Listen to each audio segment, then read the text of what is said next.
Today is September 23, 2023. Ito po yung itsura ng ating garden. Ang dami pong bunga. Ang limited po talaga. Yan po ay bell pepper. Yung bell pepper natin guys, ang dami pong bunga. Yan. Tapos dito din po is mga hinog na.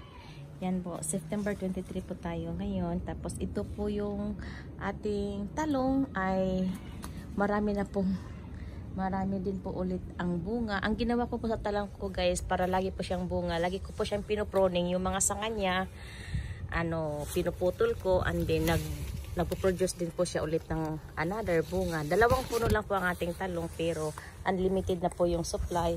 And then ito po yung ating bagong tanim. Ito po yung ating bagong tanim na pipino. Namumulaklak na po siya, magbibigay na po siya ng bunga. And then ang ating tawag nito, ampalaya. Ang ating ampalaya guys. Tapos yan po ang ating alugbati. Yan po. Tapos hindi lang po yan guys. Marami po tayong okra.